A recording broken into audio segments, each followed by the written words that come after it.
ఈ యొక్క morning prayer ద్వారా లేఖనం ఏమి చెప్పుచున్నది అని ఆలోచించి అనేక మందిని ఆలోచింప చేయడానికి చేరువచ్చినటువంటి మీ అందరికీ కూడా ప్రభువైన యేసుక్రీస్తు నామములో శుభాభివందనములు తెలియజేస్తున్నాము. అందరికీ వందనములు. సహోదరులు అప్పారావు గారి ప్రారంభ ప్రార్థన ద్వారా ఈనాటి మార్నింగ్ ప్రేయర్ కార్యక్రమమును మనం ప్రారంభించుకుందాము. హలో హలో వినిపిస్తుంది. తండ్రి అయిన దేవునికి కృతజ్ఞతలు. చేరువచ్చిన మీ అందరికీ కూడా యేసుక్రీస్తు ప్రభు నామములో ఈ ఉదయకాల వందనములు శుభములు తెలియపరుచుకుంటున్నామండి. లేఖనము ఏమి చెప్పుచున్నది అనే కార్యక్రమమును ప్రార్థన ద్వారా ప్రారంభించుకుందాం. అందరూ తలలు వంచుకుంటే ప్రార్థన. సర్వోన్నతుడవు, మహోన్నతుడవు, మహాగణుడు అయిన తండ్రి, భూమికి ఆకాశమునకు అధిపతి అయిన దేవ, ఈ ఉదయకాలమందు ప్రత్యేకంగా మీకు కృతజ్ఞతలు, స్తుతులు, స్తోత్రాలు చెల్లిస్తున్నాం తండ్రి.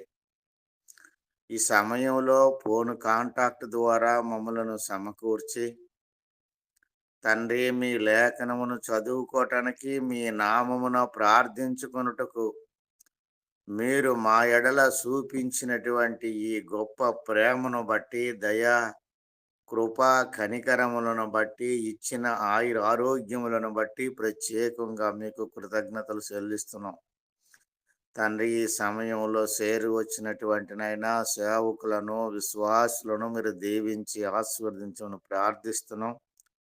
రావలసిన వారిని నాయన సకాలంలో నడిపించమని వేడుకుంటున్నాం. వాక్యాన్ని బోధించడానికి సిద్ధంగా ఉన్నటువంటి మీ కుమారులు, సేవకులు దేవకిరణ్ గారి కొరకు, అనిల్ బాబు కొరకు ప్రత్యేకంగా ప్రార్థన చేయుచున్నాం తండ్రి. వారికి కావలసినటువంటి నాయన జ్ఞానమును, వివేకమును ఇచ్చి అయినా మంచి బలమును, శక్తిని అనుగ్రహించి బోధించగలిగినటువంటి నాయన అన్ని విషయాల్లో మీ సహాయమును మీ యొక్క సేవకులకు అందించి మీరే ఘనత మహిమ పొందమని ప్రార్థన చేయుచున్నాం తండ్రి. ఈ సమయంలో చేరి వచ్చిన ప్రతి ఒక్కరిని నాయన పేరు పేరును మీరు దీవించి సమస్తము మీ మహిమ కొరకు జరిగించమని ప్రార్థిస్తున్నాం. ఎలాంటి అంతరాయం కలగకుండా, శోధన లేకుండా మీ నామ మహిమ ఘనత కొరకు ఈ కార్యక్రమం జరుగులాగిన మీ సహాయం మాకు అందించి మీరే ఘనత మహిమ పొందమని యేసుక్రీస్తు ప్రభువు నామమున ప్రార్థించి అడిగి వేడుకుంటున్నాం తండ్రి. ఆమేన్. వందనాలండి అందరికీ.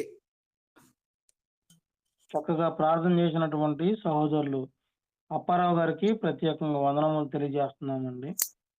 సహోదరులు లాలయ్య గారు మొదటి పాటగా పాడి వినిపిస్తారు. సహోదరులు సుబ్రహ్మణ్యం గారు రెండవ పాటగా పాడి వినిపిస్తారు.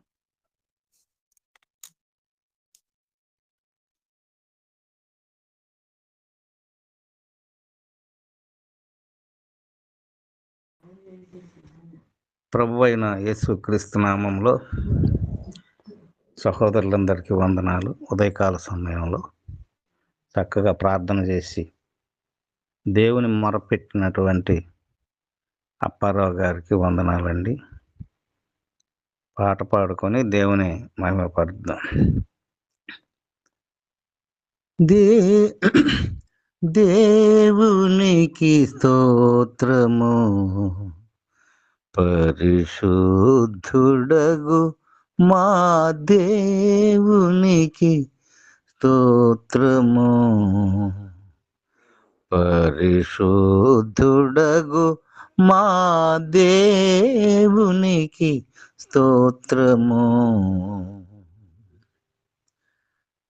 దినములను రాత్రులను ఋతువుల దివ్యమగు కాంతులను నిలిపి, దినములను రాత్రులను ఋతువుల దివ్యమగు కాంతలను నిలిపి తనయులని బహునెనరు తోడను ఘనముగా మము సృష్టి చేసిన దేవునికి స్తోత్రము.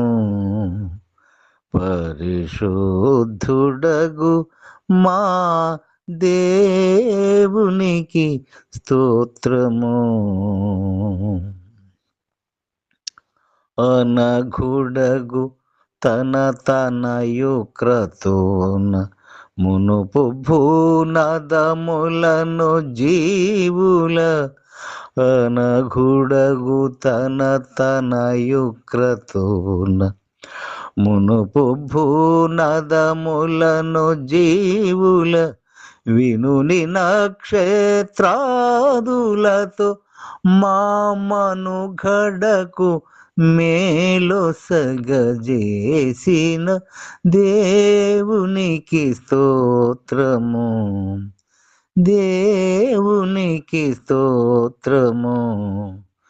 పరిశుద్ధుడగు మా దేవునికి స్తోత్రము.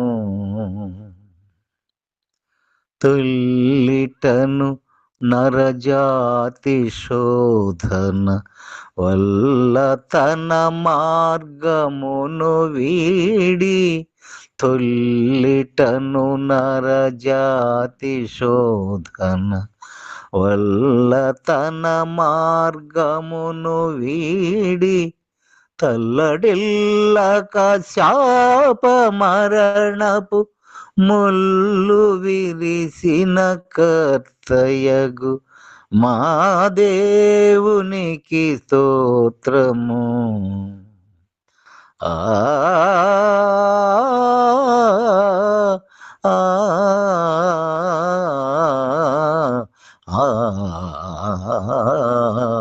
దేవునికి స్తోత్రము. పరిశుద్ధుడగు మా దేవునికి స్తోత్రము.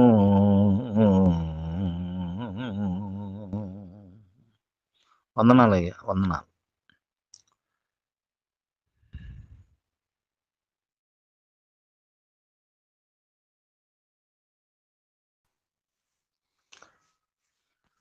మొదటిగా తండ్రి అయిన దేవునికి కృతజ్ఞతాస్తుతులు చెల్లించుకొంచు మరొక కీర్తన పాడుకుని దేవుని నామాన్ని మహింపరచుకుందాము.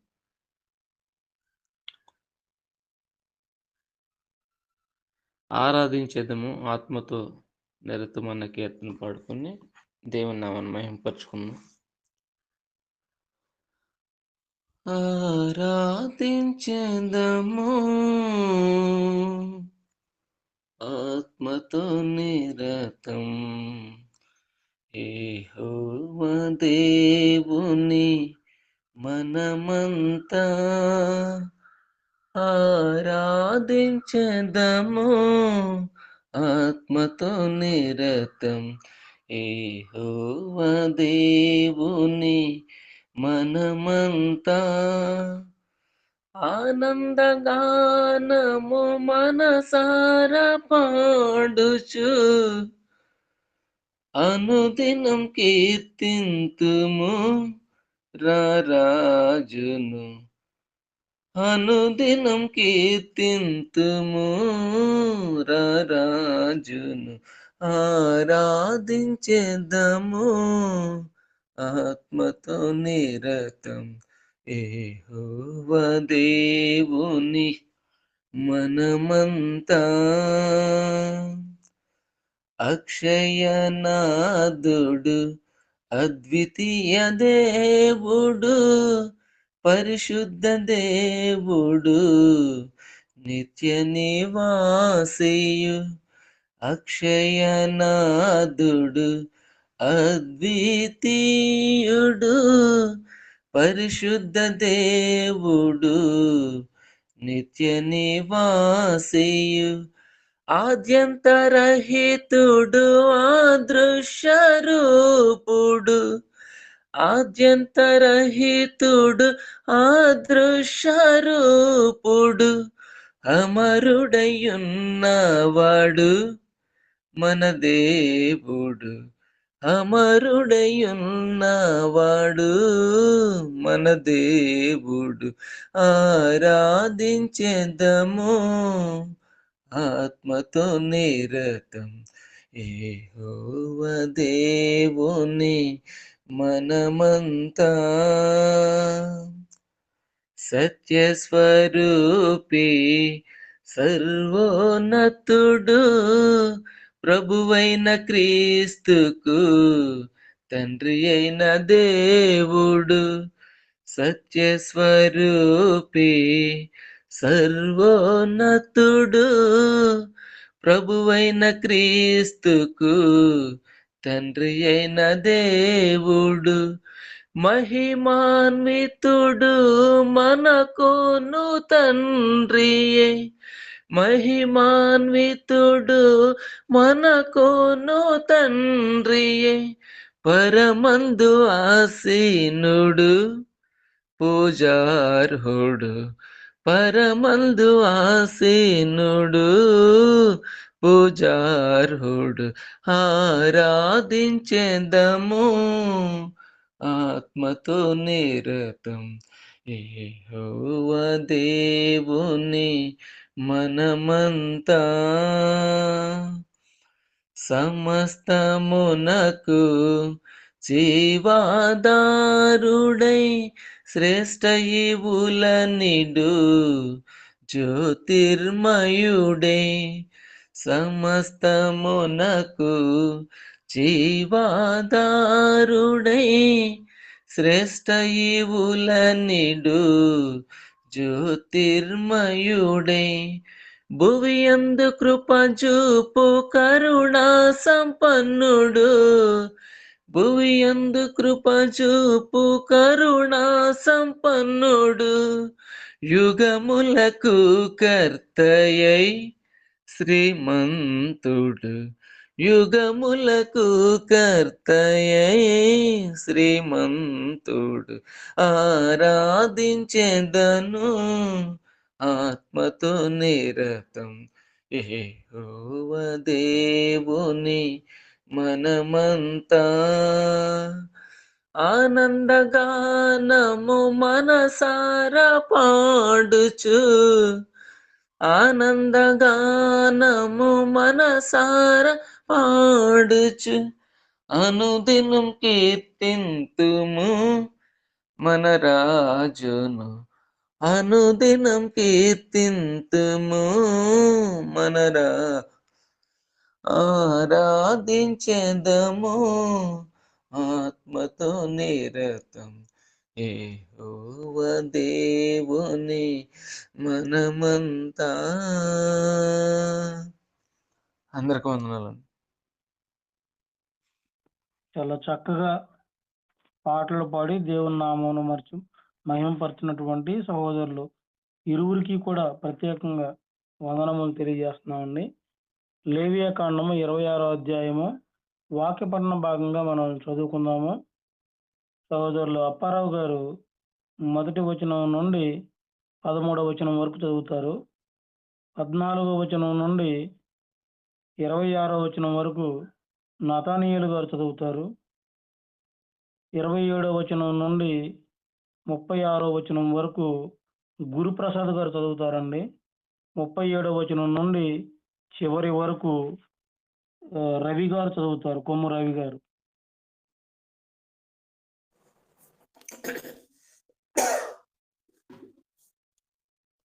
అందరికీ వందనాలండి. లేవీకాండము 26వ అధ్యాయం మొదటి నుంచి చదువుతున్నాను.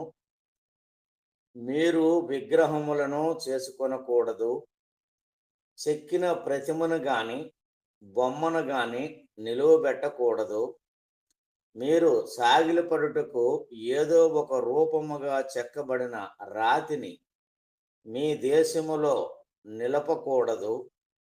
నేను మీ దేవుడినైన యెహోవాను. నేను నియమించిన విశ్రాంతి దినములను మీరు ఆచరింపవలెను. నా పరిశుద్ధ మందిరమును సన్మానింపవలెను. నేను యెహోవాను.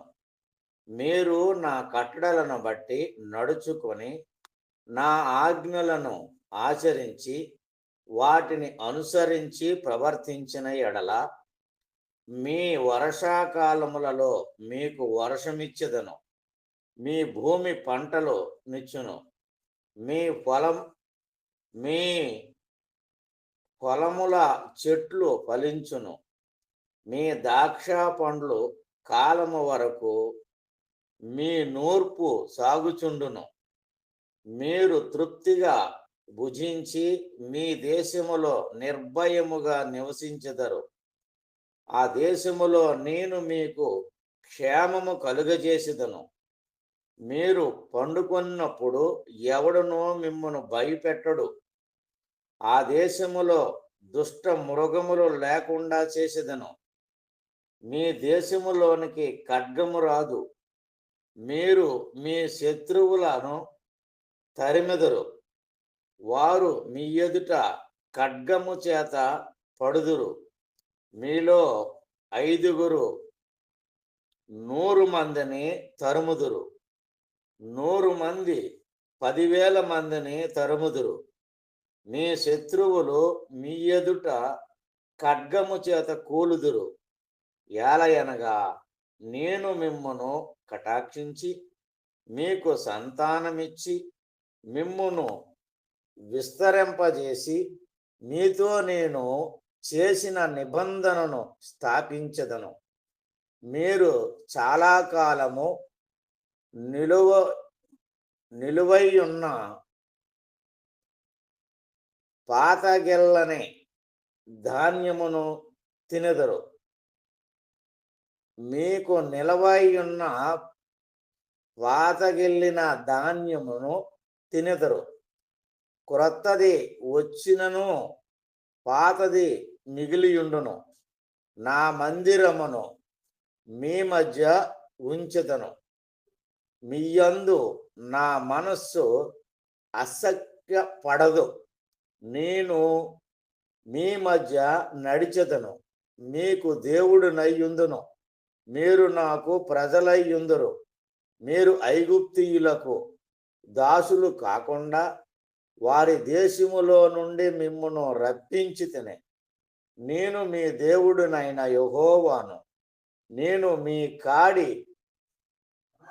పలుపులను తెంపి మిమ్మును నిలువగా నడవజేసితిని. చాలానే. నతనీయులు గారు.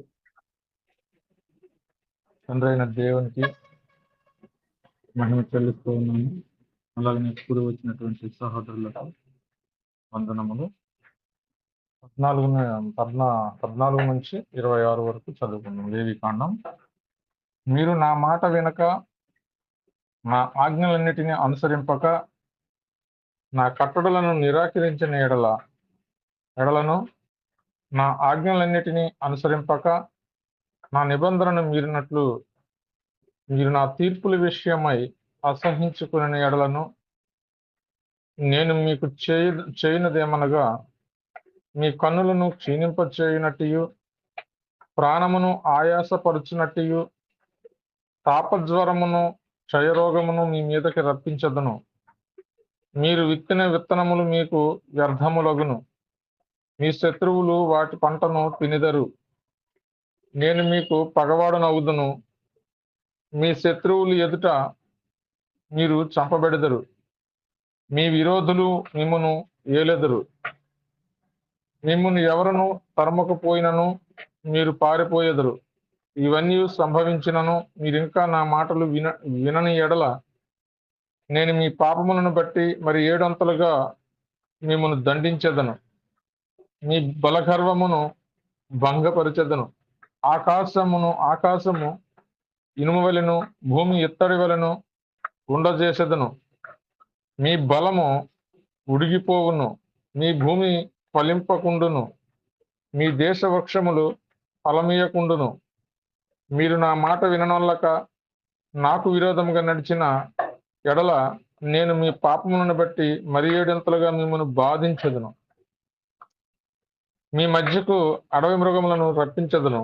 అవి మిమ్మను సంతానరహితులుగా చేసి మీ పశువులను హరించి మిమ్మను కొద్దిమందిగా చేయును. మీ మార్గములు పాడైపోవును. శిక్షల మూలముగా మీరు నా ఎదుట గుణపడక నాకు విరోధముగా నడిచిన ఎడల నేను కూడా మీకు విరోధముగా నడిచెదను.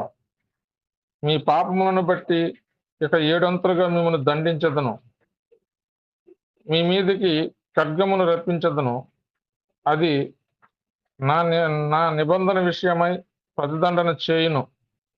మీరు మీ పట్టణములలో కూడి ఉండగా మీ మధ్యకు తెగులును రప్పించదను. మీరు శత్రువుల చేతికి అప్పగింపబడెదరు.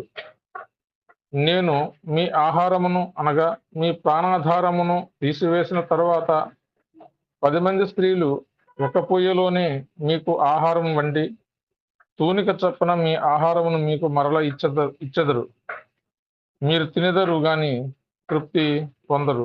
దేవుడి వాక్యం దీవించును గాక.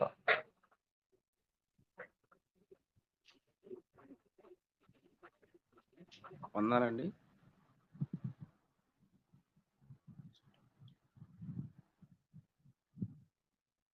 అందరికి వందనాలండి. వాక్య పాఠం చూసుకుందాం. నేను ఇలా చేసిన తరువాత మీరు నా మాట వెనక నాకు విరోధంగా నడిచిన ఎడల నేను కోపబడి మీకు విరోధంగా నడిచేదను. నేను మీ పాపములను బట్టి 7 అంతలుగా మిమ్మల్ని దండించేదను. మీరు మీ కుమారుల మాంసమును తినెదరు, మీ కుమార్తెల మాంసమును తినెదరు. నేను మీ యత్న స్థలములను పాడు చేసేదను, మీ విగ్రహములను పడగొట్టెదను. మీ బొమ్మల పీనుగుల మీద మీ పీనుగులను పడవేయించెదను. నా మనసు మీ యందు అసహ్యపడును.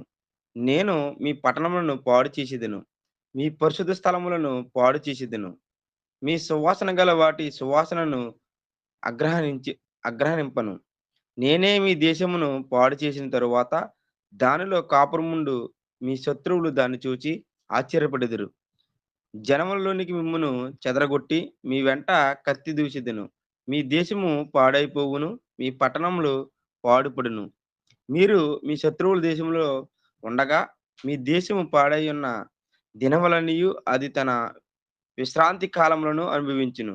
అది పాడయ్యుండు దినములన్నీయు అది విశ్రమించును. మీరు దానిలో నివసించినప్పుడు అది విశ్రాంతి కాలములు పొందకపోయిన విశ్రాంతిని అది పాడయ్యుండు దినములలో అనుభవించును.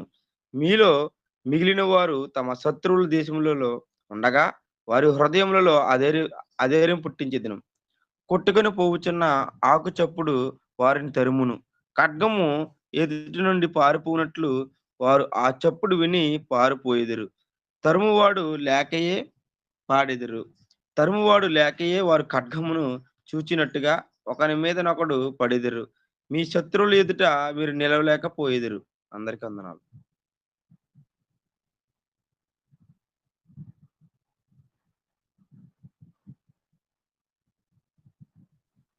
రవి గారు.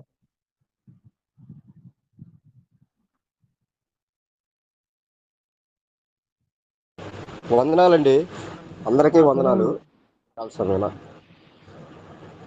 మీరు జనముగా నుండక నశించెదరు. మీ శత్రువులు దేశమును మిమ్ము తినివేయును. మీలో మిగిలిన వారు మీ శత్రువులు దేశములలో తమ దోషములను బట్టి క్షీణించిపోయేదరు.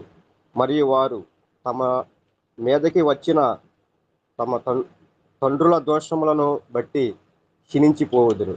వారు నాకు విరోధముగా చేసిన తిరుగుబాటును తమ దోషమును తమ తండ్రుల దోషమును ఒప్పుకొని తాము నాకు విరోధముగా నడిచితి మరియు నేను తమకు విరోధముగా నడిచితిననియు తమ శత్రువుల దేశములోనికి తమను రప్పించితిననియు ఒప్పుకొని నెడల అనగా లోబడని తమ హృదయములు లొంగి తాము చేసిన దోషమునకు ప్రతిదండను అనుభవించితిమని ఒప్పుకునేలా నేను యాకోబుతో చేసిన నా నిబంధనను జ్ఞాపకం చేసుకుందును. నేను ఇసాకుతో చేసిన నా నిబంధనను, నేను అబ్రహాముతో చేసిన నా నిబంధనను జ్ఞాపకం చేసుకుందును. ఆ దేశమును కూడా జ్ఞాపకం చేసుకుందును. వారి చేత విడువబడి వారు లేనప్పుడు పాడైపోయిన వారి దేశమును తన విశ్రాంతి దినమును అనుభవించును. వారు నా తీర్పులను తిరస్కరించి నా కట్టడలను అసహించుకొని ఆ హేతువు చేతనే వారు తమ దోష శిక్షణ మాని ఒప్పుకొందరు. అయితే వారు తమ శత్రువుల దేశంలో ఉన్నప్పుడు వారిని నిరాకరింపను. నా నిబంధనను భంగపరిచి వారిని కేవలం నశింపచేయునట్లు వారి యందు అసహ్యపడును. ఎలైనగా నేను వారి దేవుడినైన యెహోవాను.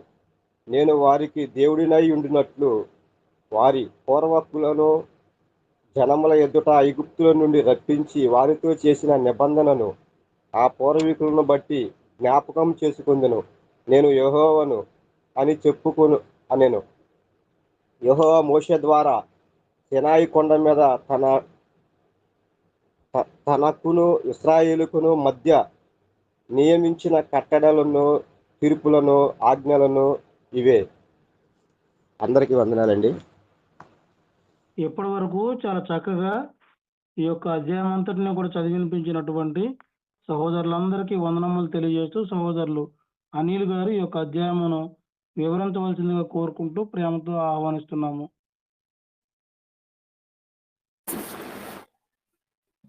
తండ్రి అయిన దేవునికి కృతజ్ఞతాస్తుతులు. కూడి ఉన్న సహోదరి సహోదరులకు ప్రభు నామమున వందనాలు తెలియజేస్తూ ఉన్నాను. లేవి కాండము 26వ అధ్యాయాన్ని మనం ఈరోజు పరిశీలన చేస్తూ ఉన్నాం.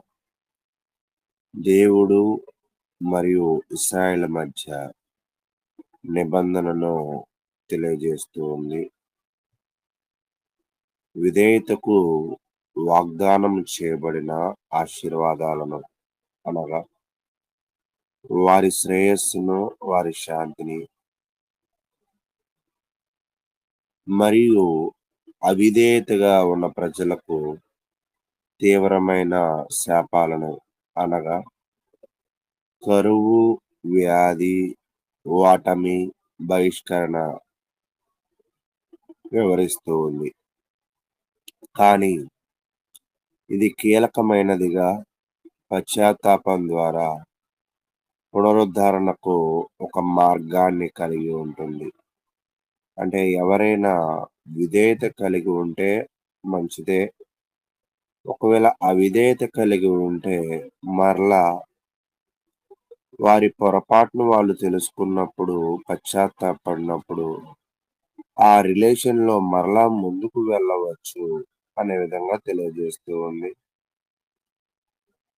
ఇశ్రాయేలీయులు విఫలమైనప్పుడు కూడా నిబంధనలను నిలబెట్టడానికి దేవుని విశ్వాసాన్ని చూపుతూ ఉంది. అంటే వీళ్ళు విఫలమైనప్పుడు కూడా దేవుడు వారిని బలపరిచే ప్రయత్నంలో సహకారిగా ఉంటాడని కూడా మనకు అర్థం చేసుకోవాలి. క్షమాపణ మరియు తిరిగి రావడానికి తుది శ్వాసతో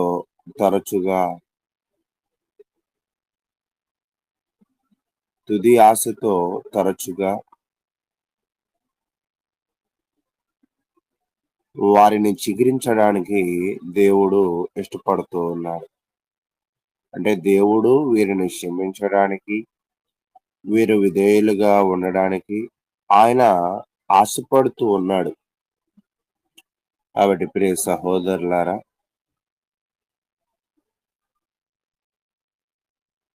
ఈ అధ్యాయంలో ఈ విషయాలను చూస్తూ ఉంటాం. విధేయతకు ఆశీర్వాదాలు 1 నుంచి 13 దాకా చూస్తున్నప్పుడు విధేయతకు ఆశీర్వాదాలు. ఈరోజు భూమి మీద చాలా మంది కూడా మనం బాగుపడాలి, మనం ఆర్థికంగా ముందుకు వెళ్ళాలి, లేదా మన ఆరోగ్యాలు బాగుండాలి అని ప్రతి ఒక్కరూ అనుకుంటారు. ఎవరు కూడా నేను పాడైపోవాలి, నా జీవితం నాశనం అయిపోవాలి అని ఆలోచన చేసేవాళ్ళు ఎవరు కూడా ఉండరు. అయితే మనం గ్రహించవలసిన సత్యం ఏమిటి అంటే, బాగుండాలి అని అనుకుంటే మనం ఎప్పుడు బాగుండం. బాగుండాలి అని అనుకుంటే దానికి తగ్గ విధముగా మనం ప్రవర్తించాలి. అలాగే మనం ఆశీర్వాదాలు కావాలి అని అనుకుంటే ఇక్కడ తెలియజేస్తున్నాడు, విగ్రహారాధన వద్దు. మొదటిది అంటే ఇశ్రాయేలీయులు దేవుని సన్నిధానాన్ని గౌరవిస్తూ విగ్రహాలు చేయకూడదు లేదా చెక్కిన విగ్రహాలను పూజింపకూడదు. కాబట్టి వీళ్ళు ఆశీర్వాదం పొందాలి అంటే ప్రప్రథమంగా ఇక్కడ తెలియజేస్తుంది ఏమిటంటే, విగ్రహారాధన చేయొద్దు, విగ్రహాలను పూజించవద్దు, వాటి తయారీలో మీరు పాలు పంచుకోవద్దు. ఎందుకంటే వీళ్ళ బ్యాక్గ్రౌండ్, వీళ్ళ చరిత్ర ఏంటంటే 430 సంవత్సరాల వాళ్ళ యొక్క జీవితంలో విగ్రహాలను పూజిస్తున్న పరిస్థితులు, వాటిని అనుసరించే పరిస్థితులు. కాబట్టి పదే పదే ఈ విషయాన్ని వాళ్ళకి నొక్కి చెప్తూ ఉన్నారు. ఎందుకంటే వాళ్ళు అక్కడ తప్పిపోయేవారుగా ఉన్నారు కాబట్టి. ఇక్కడ మీకు ఆశ్చర్యకరమైన విషయం ఏమిటి అంటే, వాళ్ళు తప్పిపోయే ప్రతి విషయాన్ని కూడా దేవుడు మోషే ద్వారా వారికి తెలియజేస్తూనే ఉన్నాడు. ఇక్కడ మనం ఆలోచన చేయాల్సిన విషయం ఏమిటి అంటే, అవును, మనం దేనిలో తప్పిపోతామో దానిని 1కి 2 సార్లు హెచ్చరించుకోవాలి, జాగ్రత్త పడాలి. కానీ నేటి సమాజంలో, నేటి సంఘంలో ఏదైనా తప్పిపోతున్న విషయాలను హెచ్చరించడం మొదలుపెడితే, నా గురించే చెప్పారు, నేను రావను అని అంటూ ఉంటారు స్థానిక సంఘాల్లో. కానీ ఒక వ్యక్తి ఆశీర్వాదానికి పాత్రుడు అవ్వాలి అంటే, తన తప్పులను తెలియజేయాల్సిన అవసరము, సరిదిద్దాల్సిన అవసరము, ముందుకు వెళ్ళవలసిన అవసరము ఎంత మాత్రమైనా ఉన్నది. తర్వాత తన ఆశీర్వాదం పొందిన తర్వాత శ్రేయస్సు అంటే విగ్రహారాధన వద్దు. విగ్రహారాధన లేని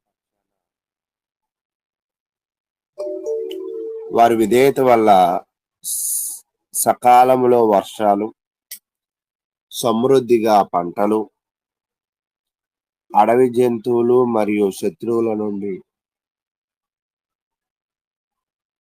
భద్రత మరియు జనాభా పెరుగుదల లభిస్తాయి. అండ్ ఇక్కడ అన్నిటిని కూడా కవర్ చేశాడు. మనకు కూడా బైబిల్లో మొట్టమొదటి అధ్యాయంలో చూసినట్లయితే దేవుడు ఇది మంచిదైనట్లుగా చూచెను అని అంటాడు. మంచి అనే ఆ పదాన్ని మనం చూస్తున్నప్పుడు అది శ్రేయస్సు అనే పదానికి అర్థాన్ని ఇస్తూ ఉంది. శ్రేయస్సు అంటే ఏమిటి అంటే, మనకి కావాల్సిన అన్ని కోణాలలో అన్ని రకాలుగా కావాల్సిన వాటిని ఇస్తూ ఉంది. అలాగే దేవుడి ఆశీర్వాదాలు కూడా ఎలాగ ఉంటాయంటే, కేవలం ధనాన్ని మాత్రమే కాదు, కేవలం ఆరోగ్యం మాత్రమే కాదు. ఇక్కడ విధేయత వల్ల సకాలంలో వర్షాలు, సమృద్ధిగా పంటలు, అడవి జంతువులు మరియు శత్రువుల నుండి భద్రత, జనాభా పెరుగుదల.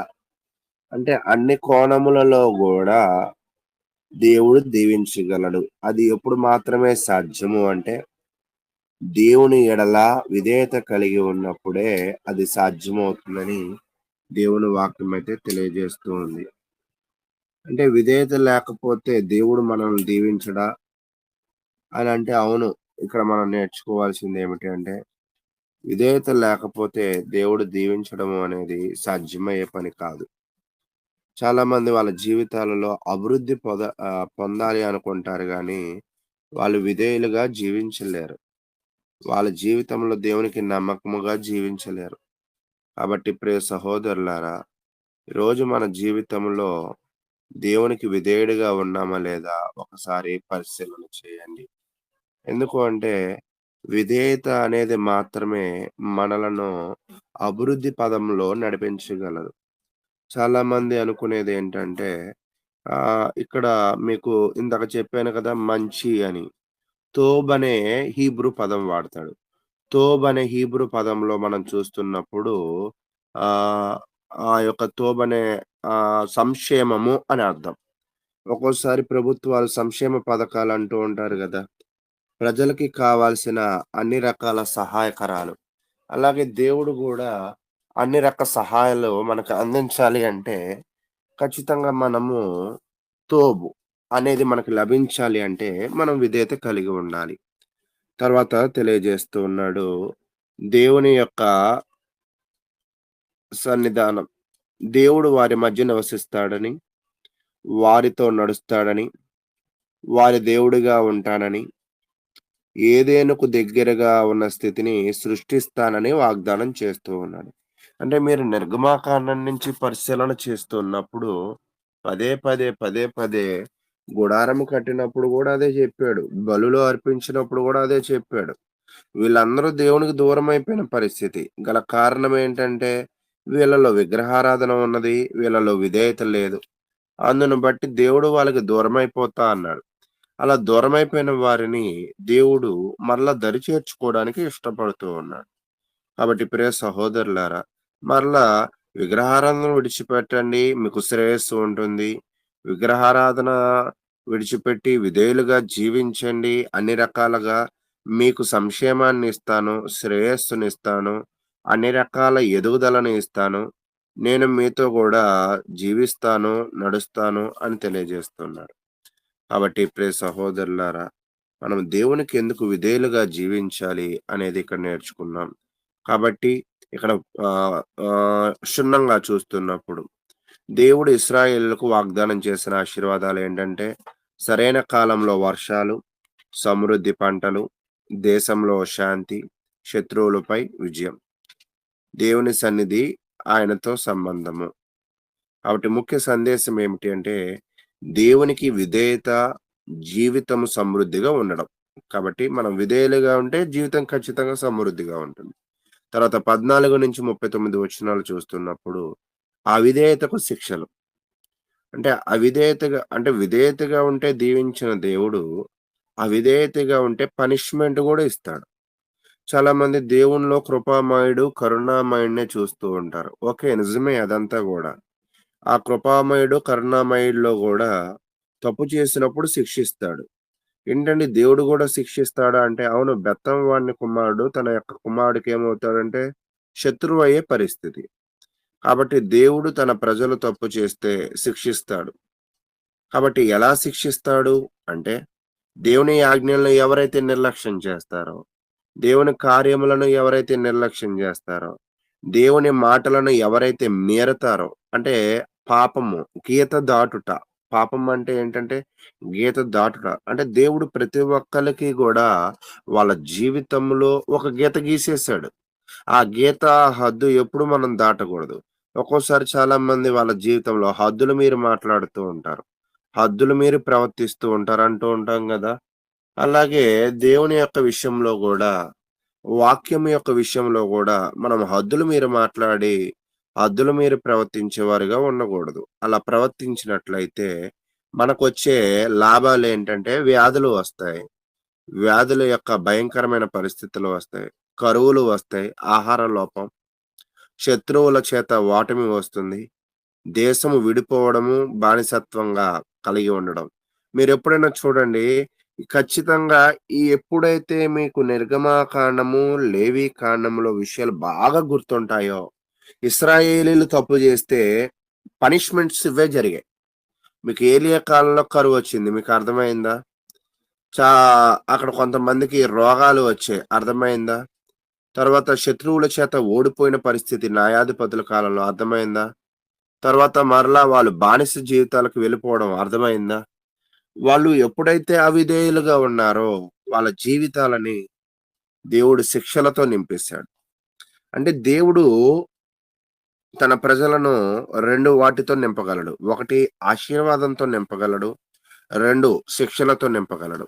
కాబట్టి ఈరోజు నీ జీవితాన్ని దేనితో నింపుకోవాలనుకుంటున్నావో ఆలోచించేయి. ఆలోచించేయడం కాదు. ఆలోచన అంటే చాలా మంది చేస్తూ ఉంటారు. ఆ ఆలోచనల్లో చేసి వాక్యానుసారంగా నీ హృదయాన్ని దేవునికివ్వు. హృదయములో వాక్యం ఉంటేనే మనము ఆశీర్వాదాలు పొందగలము. ఎందుకంటే హృదయమే కదా మన శరీరాన్ని దేవునికి లోబడే విధముగా, విధేయత కలిగే విధముగా మన శరీరాన్ని మార్చగలదు. ఒకవేళ నీ హృదయములో దేవుని భయము లేకపోతే, దేవుని యొక్క విధేయత లేకపోతే నీ జీవితంలో సమృద్ధి కాదు కదా! మరి వ్యాధులు, కరువు, శత్రువు భయం, దేశం విడిపోవడం. ఇటువంటి ముఖ్యమైన సందేశం ఏంటంటే, పాపం ఎప్పుడూ గూడా నాశనానికే దారి తీస్తూ ఉంది. కాబట్టి పాపమునికి దూరంగా ఉండాలి. పాపము అంటే అవిధేయత. అవిధేయత అంటే గీత దాటుట. దేవుడు గీసిన గీతలు ప్రతి దానిలో మనం తెలుసుకోవాలి. చివరిగా పశ్చాత్తాపానికి కృప. దేవుడు ఎంత గొప్పవాడంటే ఎవరైతే అవిధేయులుగా ఉన్నారో వారిని మరలా క్షమిస్తానని, వారిని మరలా జ్ఞాపకం చేసుకుంటానని, మరలా వారిని పునరుద్ధరణ అంటే మరలా ఆళ్ళకి అవకాశం ఇస్తానని తెలియజేస్తున్నాడు. కాబట్టి ఇక్కడ కరుణామయుడిగా కనపడుతున్నాడు. ఎందుకంటే చెయ్యి వదిలేసిన వారిని గూడా మరలా ఎళ్లి పట్టుకుంటూ ఉన్నాడు. కాబట్టి దేవుడిక్కడ న్యాయవంతుడుగా కనపడుతున్నాడు. దేవుడిక్కడ కరుణామయుడిగా కనపడుతూ ఉన్నాడు. కాబట్టి కనపడవలసిన కోణంలో ప్రతి కోణంలో ఆయన కనపడుతూనే ఉన్నాడు.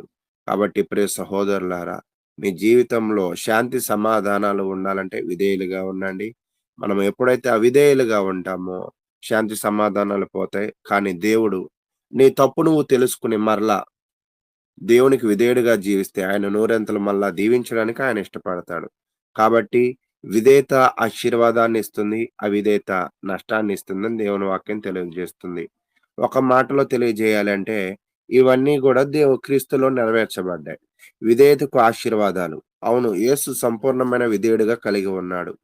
కాబట్టి యేసును అనుసరించే మనము గూడా విధేయతను కలిగి ఉండాలి.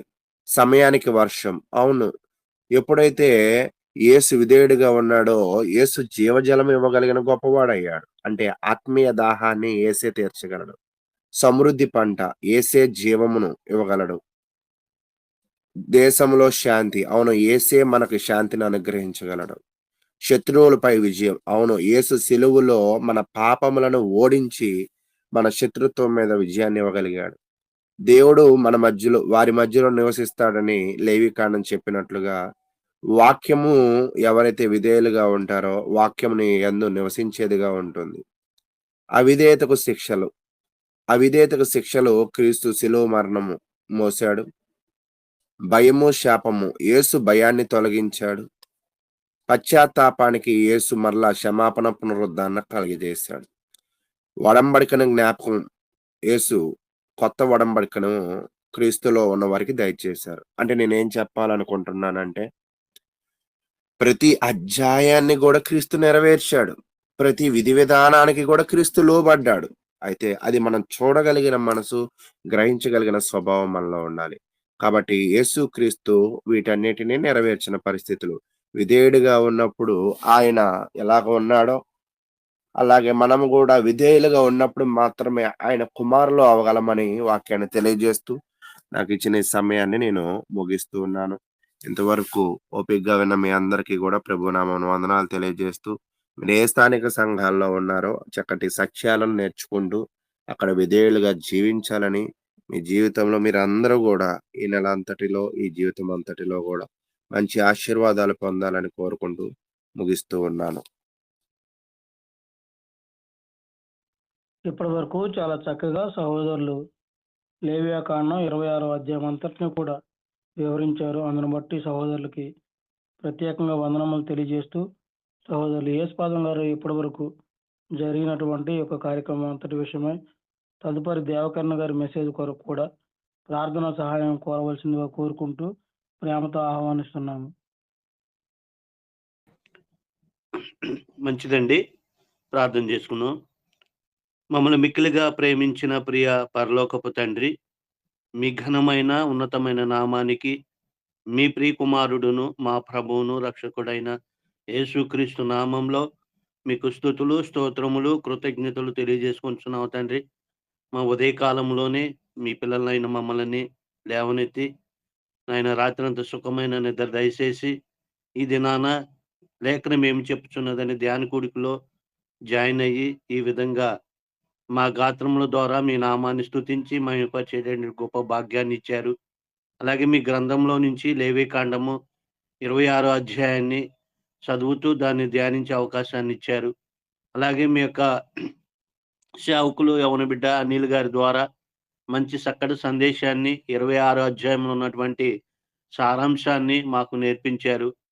అలనాడు మా పితరులు మీ స్వకీయ జనాంగమైనటువంటి ఇశ్రాయేలీలకి తో మీరు నిబంధన చేసుకున్నప్పుడు, ఎవరైతే మీ నిబంధనకి కట్టుబడి ఉంటారో వాళ్ళు విధేయులవుతారని, ఆ విధేయులకి మీరిచ్చేటువంటి దీవెనలు మరి దేశంలో మరి క్షేమాన్ని, వారి పంటల్ని బాగా పండించి, మంచి ఆహారాన్ని వాళ్ళకిచ్చి, మంచి జీవితాన్ని ఇచ్చేటువంటి గొప్ప దీవెనలు మీరు అనుగ్రహించారని మేము నేర్చుకున్నాం తండ్రి. అలాగే మీ నిబంధనకు లోబడకుండా ఎవరైతే అవిధేయులుగా ఉంటారో వారికి గూడా శాపాలున్నాయని, ఆ శాపాలు ఎంత భయంకరమైనయో గూడా లేఖనాల ద్వారా మేము తెలుసుకున్నాం తండ్రి. అలాగే నేటి నాయన క్రైస్తవులైనటువంటి మేము మరి వాటిని ముంగుర్తుగా మేము తీసుకొని, మేము దీవెనలు మరి క్రీస్తులో మాకు పెట్టారని, మరి ఆ క్రీస్తుతో చేసిన నిబంధనలో ఉంటే గొప్ప దీవెనలుంటాయని, మరి ఆ యొక్క నిబంధన కింద ఉండపోతే శాపాలు గూడా ఉంటాయని తెలియజేశారు. ఇటు విషయాలు తెలుసుకున్న మేము భయము, భక్తి కలిగి మీ బలిష్టమైన చేతి కింద దీన మనసుతో ఆయన మేము ప్రతి ఆదివారం నాడు మిమ్మల్ని ఆరాధించేటువంటి గొప్ప భాగ్యాన్ని మాకిచ్చిన విధానాన్ని బట్టి మీ కృతజ్ఞతలు తెలియజేసుకుంటున్నాం తండ్రి. అలాగే మీ యొక్క సేవకులు దేవకర్ణ గారు మరి పాపాన్ని గురించి తెలియజేస్తున్నారు. మరి ఆ పాపము ఎంత బలము గలదై, ఎంత ప్రభావముతో విస్తరించిందో మేము చూసుకున్నాం, నేర్పించారు. అలాగే ఆ పాపం విస్తరించినటువంటి ఆ పాపంలో ఉంటే ఉన్న ప్రతి మనుషునికి వచ్చేటువంటి ప్రమాదం ఏమిటో గూడా మరి లేఖన భాగాల ద్వారా మమ్మల్ని హెచ్చరించిన విధానాన్ని బట్టి మీకు స్తుతులు తండ్రి. ఆ విషయాలని మేము మనసులో పెట్టుకొని, మాలో ఉన్నటువంటి శారీరక నియమానికి దూరంగా ఉంటూ, ఆత్మ సంబంధమైనటువంటి నియమంతో మేము ఆత్మ ఫలాలు ఫలించే విధంగా మేము జీవించటానికి మాకు బుద్ధిని, జ్ఞానాన్ని నేర్పిస్తున్న విధానాన్ని బట్టి మీకు కృతజ్ఞతలు తెలియజేసుకుంటూ, మరి వాక్యాన్ని వింటున్నటువంటి మీ బిడ్డలకు వినగలిగిన చెవులు, గ్రహించేటువంటి మనసులు దయచేయండి. బోధిస్తున్న మీ దాసులకి ఇంకా మరింత జ్ఞానాన్ని మరి సందర్భానుసారంగా సమయోచితంగా బోధించే సామర్థ్యాన్ని మీ దాసులకి దయచేయమని కోరుకుంటూ, ఈ మనవులు మీ ప్రియకుమారుడును మా ప్రభువును రక్షకుడైన యేసుక్రీస్తు నామంలో ఈ మనవులన్నీ అడిగి వేడుకొనుచున్నాం ప్రియ పరలోకపు తండ్రి. ఆమేన్. చాలా చక్కగా ప్రార్థన చేసినటువంటి సహోదరులు యేసుపాదం గారికి ప్రత్యేకంగా వందనములు తెలియజేస్తూ, సహోదరులు దేవకన్న గారు వారికి ఇవ్వబడినటువంటి సమయం అంతటిని కూడా సంపూర్ణంగా వినియోగించుకోవాలని కోరుకుంటూ ప్రేమతో ఆహ్వానిస్తున్నాము.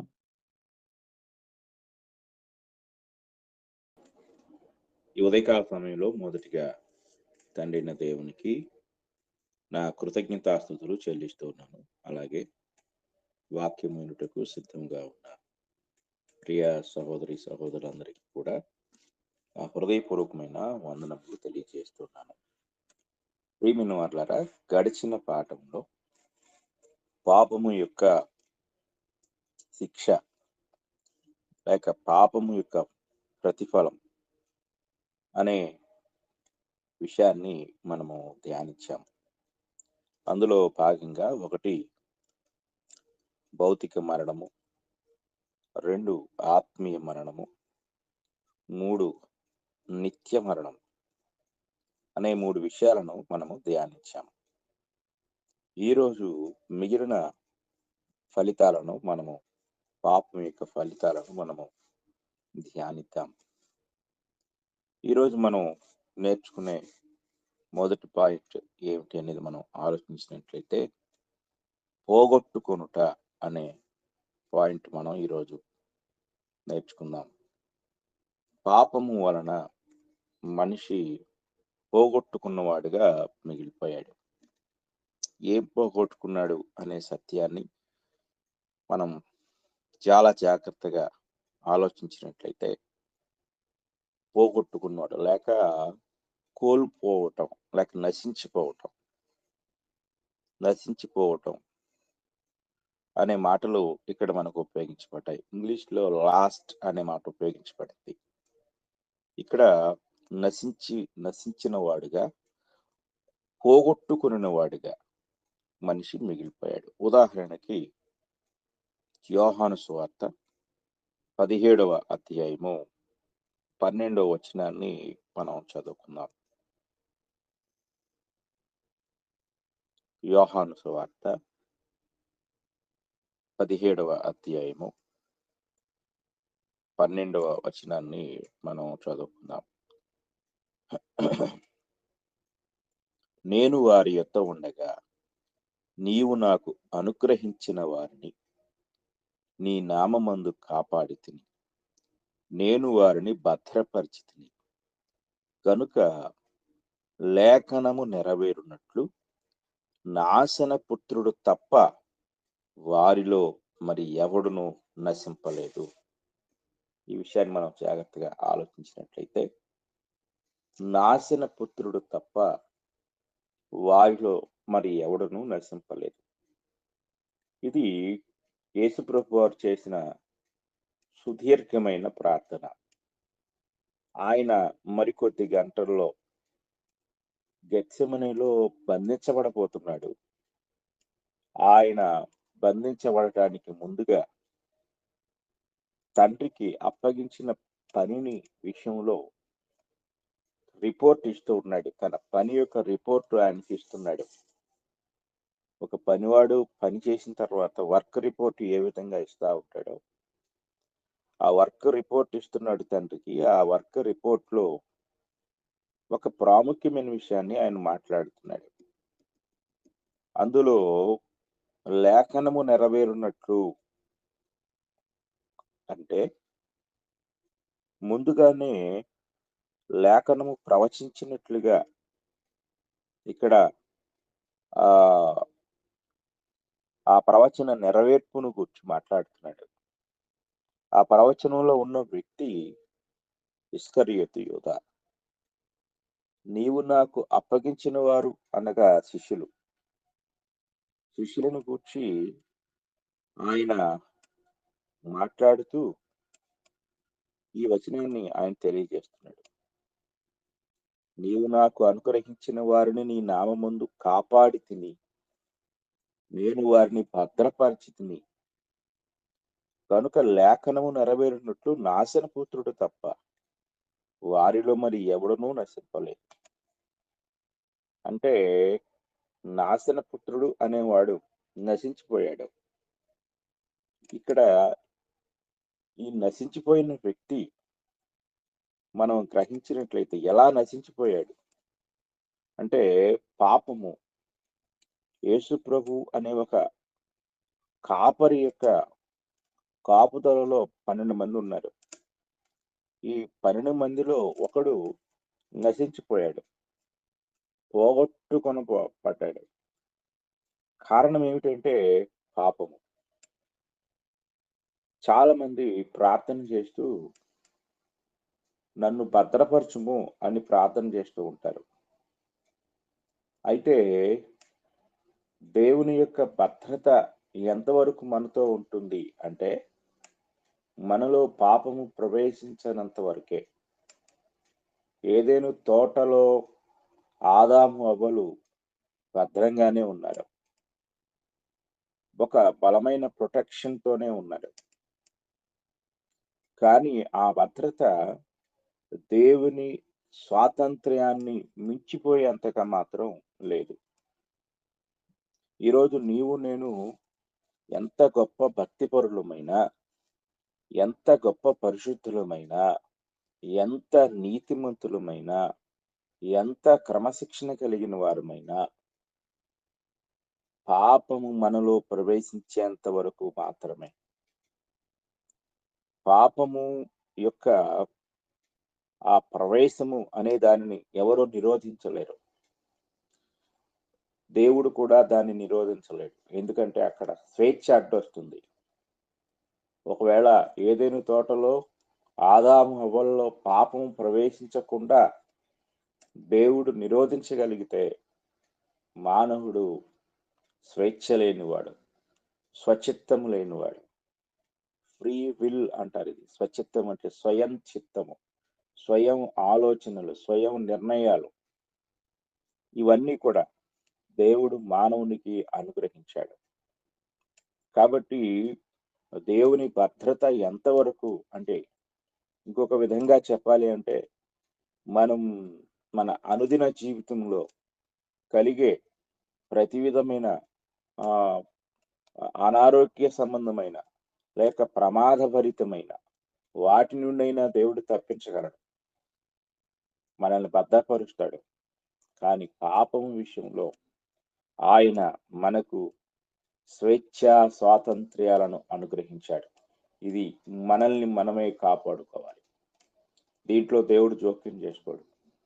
ఇది పౌలు గారు కూడా ఎంతో స్పష్టంగా తెలియజేశాడు.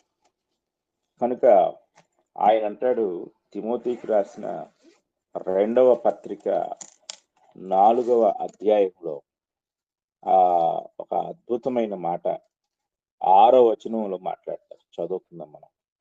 2వ తిమోతి పత్రిక 4వ అధ్యాయము 6వ వచనాన్ని మనం గమనించినట్లయితే, నేనిప్పుడే పానార్పణముగా పోయబడుచున్నాను, నేను వెడలిపోవు కాలము సమీపమై ఉన్నది, మంచి పోరాటము పోరాడి తిని, నా పరుగు కడముట్టించి తిని, విశ్వాసము కాపాడుకుంటుని. నీ విశ్వాసాన్ని నువ్వే కాపాడుకోవాలి, దేవుడు కాపాడడు. ఇది చాలా జాగ్రత్తగా గ్రహించాలి. కనుక దేవుడు భద్రపరిచేది ఏమిటి అని అంటే, భౌతికమైన మన స్వాధీనంలో లేనివి. ఇది మనం చాలా జాగ్రత్తగా గ్రహించాలి. పాపము అనేది సంపూర్ణమైన ఎరుకైనది, అంటే ఏమంటారంటే సెన్స్ తో కూడింది. పాపము యొక్క సెన్స్ మనకి తెలుసు, మనకు తెలియనిది కాదు. కనుక మనం గ్రహించితే మనము దీనికి ఉదాహరణగా యోసేపుని మనం తీసుకోవచ్చు. ఆదికాండంలో యోసేపు ఒక సెన్స్ ఆఫ్ మైండ్ తో ఉన్నాడు, చాలా క్లారిటీగా ఉన్నాడు. పాపాన్ని ఎదిరించటంలో ఆయన ఎన్నో దినాలు పోరాడాల్సి వచ్చింది. మీరు గ్రహించండి, ఒక యవనస్తుడు యవన కాలంలో శరీరము ఎటువంటి కోరికలతో ఉంటుందో అలాంటి శరీరం కలిగి అలాంటి కోరికలు ఉన్నవాడు, ఒక స్త్రీ ప్రతిరోజు అతనిని జారత్వానికి ప్రేరేపిస్తూ ఉంటే, స్వయంగా ఆమె వచ్చి తనను బలవంత పెడుతూ ఉన్నా కూడా పాపంతో, ఆమెతో కాదు పోరాడింది, తన శరీరంలో ఉన్న కోరికలతో కాదు, పాపముతో పోరాడి పాపాన్ని జయించిన వాడుగా మనం అక్కడ చూడగలం. కనుక పాపం విషయంలో మనల్ని మనమే భద్రపరచుకోవాలి, మనల్ని మనమే కాపాడుకోవాలి. ఒకవేళ దేవుని యొక్క భద్రత, దేవుని యొక్క కాపుదల భౌతికమైన విషయాలలో ఇది చాలా జాగ్రత్తగా గ్రహించాలి. కొలస్సీలకు రాసిన పత్రిక 2వ అధ్యాయము 17వ వచనాన్ని మనం చదువుకుందాం. 17వ వచనం చూడండి, కలిసిపోయి ఉంటాయి ఇక్కడ 3 వచనాలు. ఇవి రాబోవు వాటి ఛాయయే గాని నిజస్వరూపము క్రీస్తులో ఉన్నది. అతి వినయాసక్తుడై దేవదూతారాధన యందు ఇచ్చ కలిగి తాను చూచిన వాటిని గూర్చి గొప్పగా చెప్పుకొనుచు తన శరీర సంబంధమైన మనస్సు వలన ఊరక ఉప్పొంగుచు శిరస్సును హత్తుకొనని వాడెవడును మీ బహుమానమును అపహరింపనీయకుడి అన్నాడు. అపహరించటం అంటే దొంగిలించటం. అంటే మీ బహుమానము దొంగిలించే ప్రమాదంలో ఉంటుంది. నువ్వు దాన్ని పోగొట్టుకుంటావు. దాన్ని పోగొట్టుకోకుండా దేవుడు ఏమీ చేయలేడు, నువ్వే దాన్ని కాపాడుకోవాలి. అందుకే పౌలు గారు అన్నారు, విశ్వాసము కాపాడుకుంటుంది. నా విశ్వాసాన్ని దేవుడే కాపాడాడు అని చెప్పలా, నేను కాపాడుకున్నాను అని చెప్పాడు. కనుక ప్రియమైన వాళ్ళరా చాలా జాగ్రత్తగా మనం గమనించినట్లయితే యేసుక్రీస్తు వారి యొక్క ఆధీనంలో ఉన్న వారిలో కూడా ఒకడు తప్పిపోయాడు. ఇది చాలా జాగ్రత్తగా గ్రహించాలి. కనుక నాశన పుత్రుడు తప్ప వారిలో మరి ఎవడును నశింపలేదు. అంటే పాపము ఏ విధంగా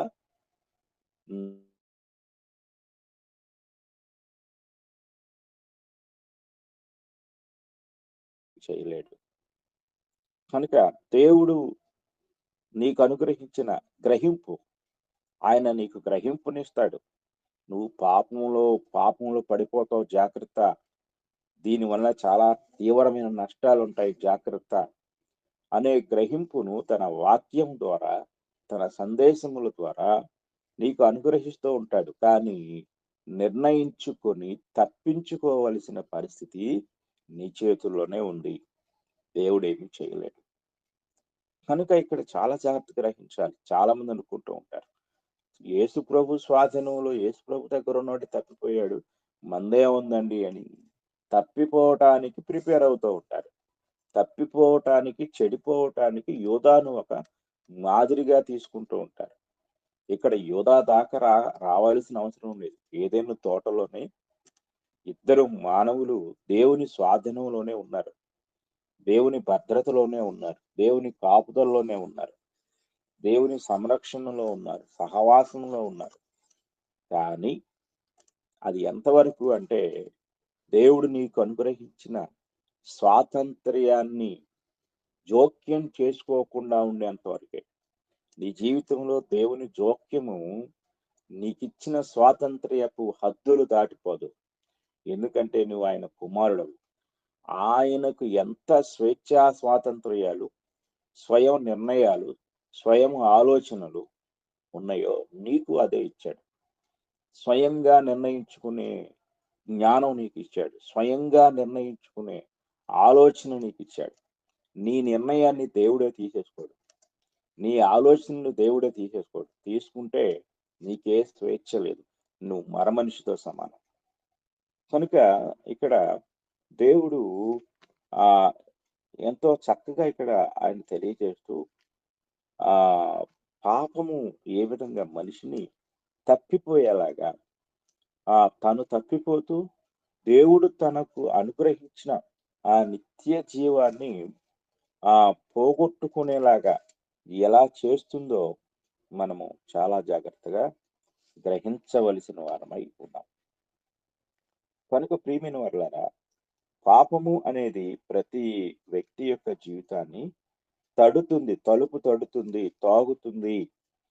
ఆల్రెడీ నశించిన పోయిన వారు, అంటే రక్షణ పొందని వారిలో అది ఆల్రెడీ ఉండిపోయింది. దానికి వారు కట్టుబడిపోయారు, లేక లొంగిపోయారు. కానీ ఇప్పుడు అత్యంత ప్రమాదకరమైన పరిస్థితి ఏంటంటే, రక్షించబడిన తరువాత నీ తలుపు తడుతుంది. అది రోజు రక్షించబడక మునుపు ఆల్రెడీ నువ్వు ఎప్పుడో అయిపోయావు, దానికి లోపడిపోయావు, పాపంలో పడిపోయావు. కానీ ప్రమాదకరమైన పరిస్థితి ఏమిటంటే, యేసు ప్రభు వారి స్వాధీనంలోనికి రాకముందు యోధా ఉన్నాడు, అది వేరే విషయం. కానీ ఇప్పుడు యేసు ప్రభు యొక్క శిష్య గణంలోనికి ఆయన వచ్చాడు, శిష్యుడిగా ఉన్నాడు, అయినా తప్పిపోయాడు. చూడండి, 1 కొరింథీ పత్రిక 9వ అధ్యాయం మనం ఒకసారి చదువుతున్నాం. 1 కొరింథీ పత్రిక 9వ అధ్యాయం 9వ అధ్యాయాన్ని మనం చదువుకున్నట్లయితే అందులో 27వ వచనాన్ని, అనగా చివరి వచనాన్ని మనం చదువుకుందాం. గాలిని కొట్టినట్టు నేను పోట్లాడట లేదు, గాని ఒకవేళ ఇతరులకు ప్రకటించిన తరువాత నేనే భ్రష్టుడనైపోదునేమో అని నా శరీరమును నలగగొట్టి దాన్ని లోపరుచుకొనుచున్నాను అంటున్నాడు.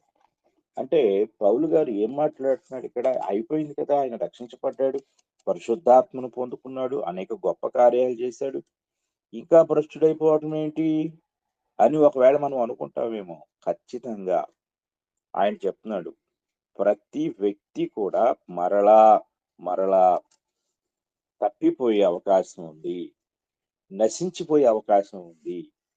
ఎంతవరకు మనం జాగ్రత్తగా గ్రహించాలి. ఇది మనం చాలా జాగ్రత్తగా పరిశీలించాలి. కనుక పాపము అనేది నశించిపోయేలాగా చేస్తుంది. రక్షించబడిన వారు సైతము మరలా తిరిగి నశించిపోతారు. అందువలన పాపము విషయంలో సంపూర్ణ జ్ఞానము, సంపూర్ణ గ్రహింపు, సంపూర్ణ జాగ్రత్త కలిగి ఉండవలసిన వారమై మనం ఉన్నాము. ప్రకటన గ్రంథంలో ఒక సంఘంతో ఆ ప్రభువు చెప్తున్న మాటలు మనము చాలా జాగ్రత్తగా గమనించినట్లయితే 2వ అధ్యాయం, ప్రకటన గ్రంథం 2వ అధ్యాయము 10వ వచనాన్ని మనం చదువుకున్నాం. ఇదిగో మీరు శోధింపబడినట్లు అపవాది మీలో కొందరిని చెరలో వేయింపబోచున్నాడు. 10 దినములు శ్రమ కలుగును. మరణము వరకు నమ్మకముగా ఉండుము. నేను నీకు జీవ కిరీటం ఇచ్చేదను. అంటే ఇక్కడ మనం స్మరణ సంఘాన్ని గురించి మాట్లాడతాడు ప్రభువు. స్మరణ సంఘం అంటే చాలా సంఘాలు ఉన్నాయి ఇక్కడ. వాటిలో చాలా లోపాలు ఉన్నాయి. 7 సంఘాల్లో లోపము లేని 2 సంఘాలు కనపడతాయి. అందులో ఒకటి స్మరణ సంఘం. ఈ స్మరణ సంఘంతో ఆయన చెప్తున్నాడు ఇక్కడ ప్రతి సంఘంలో మంచి చెప్తూ ఆయనను నీ మీద తప్పు ఒకటి మోపవలసినది అంటాడు. కానీ స్మరణ సంఘానికి ఆ మాట చెప్పడు. స్మరణ సంఘం ఒక పరిపూర్ణమైన స్థితిలోనికి వచ్చింది. చాలా పరిపూర్ణమైన విశ్వాసాన్ని కలిగి ఉంది. అయితే ఇక్కడ ప్రభు చెప్తున్నాడు, మంచిదే, నువ్వు చాలా పరిపూర్ణమైన స్థితిలో ఉన్నావు. కానీ ఒక హెచ్చరిక ఏమిటి అంటే, మరణం వరకు నమ్మకంగా ఉండవు. నేను నీకు జీవ కిరీటం ఇస్తానన్నాడు. అంటే విశ్వాసి యొక్క విశ్వాస్యత ఎంతవరకు అంటే, తాను అనుగ్రహించిన రక్షణను పోగొట్టుకొనకుండా మరణము వరకు లేక ప్రభు రాకడ వరకు కూడా జాగ్రత్తగా ఉన్నప్పుడు మాత్రమే అతడు తప్పించబడతాడు అనే సత్యాన్ని మనము చాలా జాగ్రత్తగా గ్రహించాలి. లేకపోతే తప్పకుండా అతడు పోగొట్టుకుంటాడు దేవుడు అనుగ్రహించిన వాగ్దానాన్ని, అలాగే దేవుడు అనుగ్రహించిన నిత్య జీవాన్ని అతడు పోగొట్టుకుంటాడు. చాలా మంది ఒకవేళ ఆల్రెడీ పోగొట్టుకుని కూడా ఆరాధన చేస్తూ ఉంటారు. మీరు చూడండి, యేసు ప్రభువుని ఎప్పుడైతే అమ్ముకోవాలి అనుకునే ఆలోచన వచ్చిందో, అతడు ప్రధాన యాజకుల ఎద్దుకు, పెద్దల ఎద్దుకు వెళ్ళి అమ్ముకున్నాడో, ఆ ఆలోచన తన మనసులోనికి వచ్చినప్పుడే అతను తప్పిపోయాడు. కానీ ప్రభుతోనే ఉన్నాడు. ఇంకొక విషయం ఏంటంటే, ప్రభు రాత్రి భోజనములో కూడా అంటే ఆ పస్కా విందులో కూడా అతడు పాల్గొన్నాడు. ఈ రోజు మనం కూడా గ్రహించవలసిన విషయం ఏంటంటే, మనము తప్పిపోయామో లేదో జాగ్రత్త పడాలి. ఒకవేళ ఆల్రెడీ తప్పిపోయిన వారు కూడా సంఘ కార్యక్రమాలకు వెళ్తారు, ఆరాధనలో పాల్గొంటారు, అలాగే పరిచర్యలో ఉంటారు. కానీ విషయం ఏంటంటే, మేము తప్పిపోయాము అన్న గ్రహింపు వాళ్ళకి తెలియదు. కనుక పరిశీలించుకోవాల్సిన వారమైనాం. కనుక ప్రియమైన వారులారా, చాలా ప్రమాదకరమైన స్థితిలోనికి, మోసపూరితమైన పరిస్థితిలోనికి పాపము నిన్ను తీసుకొని పోతుంది. పాపము నీ జీవితాన్ని అంతగా భ్రష్టత్వంలోనికి నడిపిస్తుంది అనే సత్యాన్ని ప్రతి ఒక్కరూ మనం గ్రహించాలి. కనుక మనం ఆలోచించవలసిన విషయం ఏంటంటే, భయముతో, వణకుతో మన సొంత రక్షణను మనము కాపాడుకొనవలసిన వారమై ఉన్నాం. మత్తయి సువార్త 10వ అధ్యాయం 28వ వచనాన్ని మనం చదువుకున్నట్లయితే, అక్కడ ప్రభువు మాట్లాడుతూ ఉంటారు. మరియు ఆత్మను చంపనేరక దేహమునే చంపు వారికి భయపడకుడి గాని, ఆత్మను దేహమును కూడా నరకములో నశింప చేయగలవానికి మిక్కిలి భయపడుడి అంటాడు. కనుక మనం చాలా జాగ్రత్తగా ఈ విషయాన్ని ఆలోచించవలసిన వారమై ఉన్నాం. కనుక మన రక్షణ విషయంలో జాగ్రత్త వహించాలి. ఎందుకంటే నువ్వు దాన్ని పోగొట్టుకునే ప్రమాదం ఉంది. ఎప్పుడైనా ఏ క్షణంలోనైనా అది నీకు దూరం అయిపోద్ది. కాబట్టి నువ్వు జాగ్రత్తగా ఉండాలి. ఇందులో దూరం అయిపోతుంది అని నువ్వు టెన్షన్ పడాల్సిన అవసరం లేదు. కానీ దాని విషయంలో అంటే ఒకవేళ ప్రస్తుతానికి ఉన్న ఒక ఉదాహరణ, నీ దగ్గర ఒక 100 గ్రాములు బంగారం ఉంది. ప్రస్తుత కాలంలో దానికి చాలా డిమాండ్ ఉంది. దొంగలు మనుషుల ప్రాణాలు తీయడానికి ఏమాత్రం కూడా వెనకాడటం లేదు. నువ్వు ఒంటరిగా ప్రయాణం చేస్తున్నావు. ఇక్కడ నీ ప్రాణాన్ని కాపాడుకోవాలి, నీ చేతిలో ఉన్న విలువైన బంగారాన్ని కాపాడుకోవాలి. ఈ 2 ప్రమాదమైన పరిస్థితుల్లోనే ఉన్నాయి. కానీ నీ ప్రయాణాన్ని ముగించేంత వరకు కూడా నువ్వు అప్రమత్తంగా ఉండాలి. అంటే ఏ క్షణమైనా దొంగిలించబడవచ్చు. కానీ దాన్ని కాపాడటం అంటే నీ మెలకువ, నీ అప్రమత్తత, ఇది చాలా ప్రాముఖ్యమైనది. అలాగే రక్షణ కూడా నీ చేతిలో ఉన్న బంగారం కంటే విలువైంది. ఏ క్షణమైనా అది దొంగిలించబడుతుంది. అపవాది దానిని దొంగిలించి నిన్ను భ్రష్టత్వంలోనికి నడిపించడమే వాడి టార్గెట్, వాడి యొక్క ఉద్దేశం.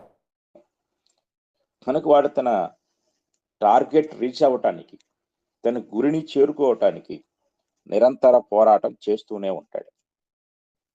కనుక నీ యొక్క అప్రమత్తత అనేది చాలా చాలా ప్రాముఖ్యమైనది.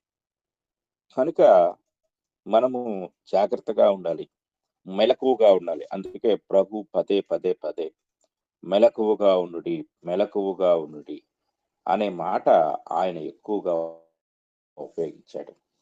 ఎందుకు మెలకువగా ఉండాలి అంటే ప్రమాదం. కనుక ప్రియమైన వర్లరా, పాపం యొక్క ఈ స్థితిని గూర్చి మనం చాలా జాగ్రత్తగా ఆలోచించినప్పుడు, ఒకటి, తప్పిపోతాము అనే విషయాన్ని మనం గుర్తుపెట్టుకోవాలి. రెండవది, పాపము తీర్పునకు గురి చేస్తుంది, తీర్పు పాలయ్యేలాగా చేస్తుంది. జాగ్రత్తగా మనం గ్రహించాలి.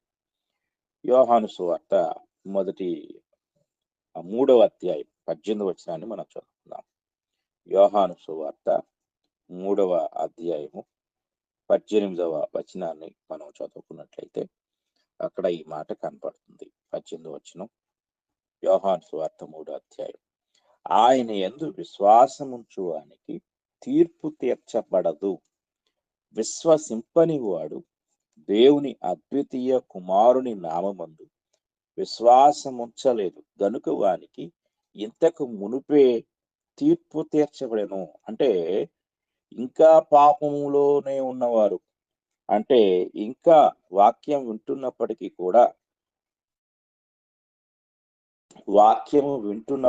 కూడా రక్షణ పొందని వారు తీర్పుకి వారు నిర్దేశించబడ్డారు. ఇది జాగ్రత్తగా గ్రహించాలి. అంటే పాపము ఎక్కడికి నడిపిస్తుంది అంటే తీర్పులోనికి నడిపిస్తుంది. ఇది చాలా జాగ్రత్తగా మనం గ్రహించవలసిన వారమై ఉన్నాము. ఈ మాటలు మనము పరిశీలన చేసినట్లయితే ఇక్కడ 2 ఇంగ్లీష్ పదాలు ఉపయోగించబడ్డాయి. మొదటి పదం ఏంటంటే కండెమ్నేషన్ అనే పదము. ఇది చట్టపరమైనది, అంటే లీగల్ సెన్స్ లో ఉపయోగించబడిన మాట. ఇది న్యాయపరమైన తీర్పులను, నిర్ణయాలను సూచిస్తుంది. ఇదే పదం మరలా యోహాను సువార్త 5వ అధ్యాయం 29వ వచనంలో డమ్నేషన్ అనే మాటగా ఉపయోగించబడింది. ఒకసారి చూద్దాం. 5వ అధ్యాయం 29వ వచనం కూడా మనం చదువుకుందాం. యోహాను సువార్త 5వ అధ్యాయం 29వ వచనం. 29వ వచనంలో ఇలాగ రాయబడింది: మేలు చేసిన వారు జీవ పునరుద్ధానమునకును, కీడు చేసిన వారు తీర్పు పునరుద్ధానమునకును బయటికి వచ్చెదరు అన్నాడు. ఇందులో చివరిలో ఏముంటుందంటే ఇంగ్లీష్లో అంటూ ద రిజరక్షన్ ఆఫ్ డమ్నేషన్ అన్నాడు. అంటే ఈ డమ్నేషన్ లేక కండెమ్నేషన్ అనే పదాలు ఇవి ఎలాంటి పదాలు అంటే లీగల్ గా, అంటే చట్టపరమైన విధానాల్లో కోర్టు దగ్గరికి వెళ్ళినప్పుడు కోర్టులో జడ్జిలు, లాయర్లు ఉపయోగించే ఆ పదాలు అన్నమాట ఇవి. ఆ సెన్స్ లో ఇక్కడ ఉపయోగించాడు. అంటే మనం కోర్టు యొక్క దృశ్యానికి వెళ్ళినట్లయితే అక్కడ ఉపయోగించబడిన పదం అన్నమాట ఇది. కనుక మనం ఇంకా రక్షణ పొందకపోయినట్లయితే, ఇంకా పాపంలోనే ఒకవేళ మనం ఉన్నట్లయితే, మనం అలాంటి స్థితిలో ఉన్నాము. అంటే ఒక కోర్టులో ముద్దాయి లాంటి స్థితిలో మనం వెళ్ళిపోయాము. తీర్పుకు సిద్ధంగా ఉన్నాము. ఇది మనం చాలా జాగ్రత్తగా గ్రహించవలసిన వారమై ఉన్నాం. కనుక ఈరోజు వాక్యాన్ని వింటూ కూడా ఇంకా రక్షణ పొందని వారు ఎవరైతే ఉన్నారో, ఒక రిమాండ్ ఖైదీ జైల్లో ఉండి తీర్పు కోసం ఎదురు చూస్తున్నట్టుగా నువ్వు ఉండాలి. అంటే ఏ తీర్పు వస్తుందో అని, నాకు శిక్ష పడుతుందో పడదో, ఇలాగా నిరంతరము కూడా పాపంలో ఉన్నవాడు తీర్పు కొరకు, శిక్ష కొరకు ఎదురు చూస్తూ ఉంటాడు. ఇది ఎంత ప్రమాదభరితమో మనము చాలా జాగ్రత్తగా ఆలోచించవలసిన వారమై ఉన్నాం. కనుక యోహాను సువార్త 3:18 చెప్తుందంటే, ఆయన యందు విశ్వాసముంచు వానికి తీర్పు తీర్చబడదు. విశ్వసింపని వాడు అంటే ఇంకా రక్షణ పొందని వాడు, ఇంకా క్రీస్తును సొంత రక్షకునిగా అంగీకరించని వాడు ఎదురు చూస్తూ ఉంటాడు. తీర్పు కోసం ఎదురు చూస్తూ ఉంటాడు. ఇది మనం చాలా జాగ్రత్తగా గ్రహించవలసిన వారమై ఉన్నాం. కనుక ఈ మాటలు మనం ఆలోచించినట్లయితే ఎంత ప్రమాదకరమైన పరిస్థితిలో రక్షణ లేని వారు ఉన్నారో, అనగా పాపము వారిని ఎలాంటి స్థితిలోనికి తీసుకెళ్ళిందో మనం గ్రహించాలి. అంటే ఇదంతా మనకు తెలియకుండా ఉన్నాం, కానీ అంటే భౌతికమైన జైలు, తీర్పు, రిమాండు, ఇవన్నీ కూడా మనకు తెలుసు. ఆ సెన్స్లో దేవుడు మనతో మాట్లాడుతున్నాడు. అంటే నువ్వు ఇంకా పాపంలో ఉన్నావు అనుకో, నీకు తెలియకుండా నువ్వు రిమాండ్లో ఉన్నావు, తీర్పు కోసం ఎదురు చూస్తూ ఉన్నావు అనే విషయాన్ని చాలా జాగ్రత్తగా మనం గ్రహించవలసిన వారమై ఉన్నాం. కనుక పాపం యొక్క ఫలితం అనేది ఎంత భయంకరమైనది, ఇది మనం గ్రహించాలి. రక్షణ పొందని వారందరూ రిమాండ్ ఖైదీలు.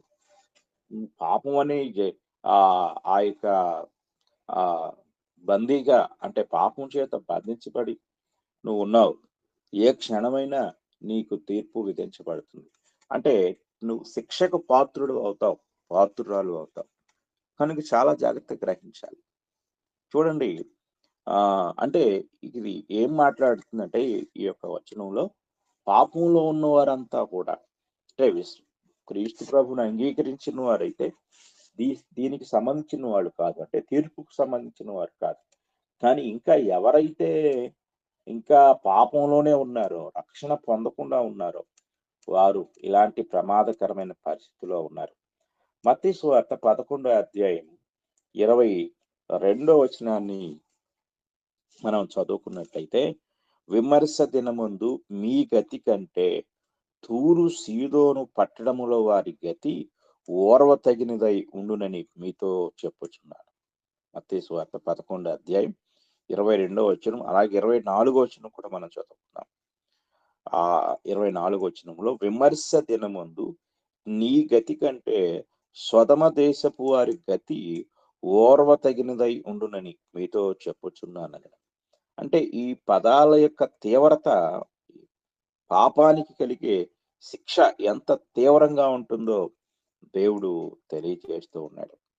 అలాగే మనము పేతురు రాసిన పత్రిక, 2వ పత్రిక మనం చదువుకున్నట్లయితే, 2వ పేతురు పత్రిక మనం చదువుకుందాం. 2వ అధ్యాయము 4వ వచనం చదువుకుందాం. 2వ అధ్యాయము 4వ వచనాన్ని చూస్తే, దేవదూతలు పాపం చేసినప్పుడు దేవుడు వారిని విడిచిపెట్టక పాతాళలోకమందలి కటిక చీకటి గల బిలములలోనికి త్రోసి తీర్పుకు కావలిలో ఉంచబట్టుకు వారిని అప్పగించాను. అంటే దీని అర్థం ఏంటంటే, ఎవరూ తప్పించుకోలేరు అనేది ఈ వచనం యొక్క ఉద్దేశం. ఎవరూ తప్పించుకోలేరు. 9వ వచనం కూడా చదువుకుందాం. భక్తులను శోధనలో నుండి తప్పించుటకును, దుర్నీతి పొర్లను ముఖ్యముగా మలినమైన దురాశ కలిగి శరీరానుసారముగా నడుచుకొనుచు ప్రభుత్వమును నిరాకరించుచు శిక్షలో ఉంచబడిన వారిని తీర్పు దినము వరకు కావలిలో ఉంచుటకును ప్రభువు సమర్థుడు.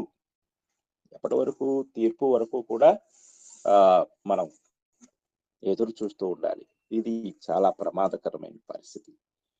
కనుక ప్రియమైన వాళ్ళరా, జాగ్రత్త కలిగి ఇంకా పాపంలో ఉంటే నీ ఎంత డేంజర్ జోన్ లో ఉన్నారో గ్రహించాలి ప్రతి ఒక్కరు కూడా. తర్వాత విషయాన్ని మనం ఆలోచించినట్లయితే, మూడవ విషయాన్ని మనం ఆలోచించినప్పుడు, పాపము మనల్ని దోషులుగా, అపరాధులుగా తీర్చుతుంది. పాపము మనల్ని పోగొట్టుకునేలాగా, తప్పిపోయేలాగా చేస్తుంది. పాపము మనల్ని తీర్పుకు ఎదురు చూసేలాగా చేస్తుంది. 2. 3, పాపము మనల్ని దోషులుగా, అపరాధులుగా ఉంటుంది, చేస్తుంది. మీరు చూడండి, ఏదైనా తోటలో ఆదాము అవ్వలు దేవుని ఎదుటికి వచ్చినప్పుడు వాళ్ళు స్వేచ్ఛగా, భయం లేకుండా మాట్లాడేవాళ్ళు. వాళ్ళు దేవునితో చక్కని సహవాసం ఉండేది.